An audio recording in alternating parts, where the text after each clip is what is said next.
So as I look at this chart, certainly momentum is waning back to the downside, it appears. As we look at the 200-day moving average right around 1070, that would kind of put us back down to a pre-squeeze type pricing level. In my head, that's kind of where I think we're maybe heading, but we'll have to wait and see. We have seen some small instances over the last couple of weeks of mini short squeezes where on no news, the market jumps 11% in a couple minutes. So it's just a very fragile, discombobulated market. It's not a great situation. Unfortunately, we get that has implications on stainless steel prices for now, but it's the function or the mechanism that we're all subject to at the moment. And this is the chart showing the trading activity in the nickel contract, which it's come off, let's call it 25-ish% just since that squeeze occurred. So a lot of traders, like I've said in the past, they're probably suing the exchange. They've left the exchange in total and said, I'm not going to trade your products anymore.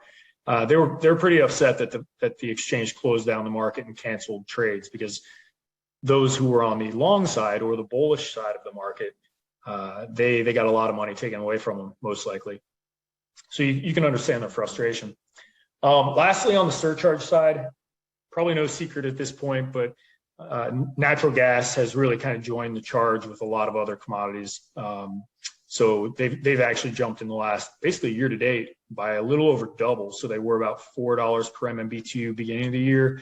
We're up closer to $9 per MMBTU. It's a lot of the same thing that we're seeing in a lot of different markets, which is energy markets, whether it's clean energy or fossil fuels, we're tight. We're tight on energy units around the world, and that's affecting crude oil, diesel fuel, gasoline, natural gas, even coal. Coal markets are trading up around record high prices in certain regions. So it's the energy scenario has unfortunately not been fully figured out at this stage, but and unfortunately for surcharges, we've gotten up to a level above $6 per MMBTU, where the domestic surcharges will now have an extra component for natural gas. So it's not going to be big. My expectation is, so for May, it was about a half cent. And then for June, given where prices settled out, it's likely going to be right around 1.3 cents. So not going to break the back, but it is going to be an incremental adder onto stainless surcharges.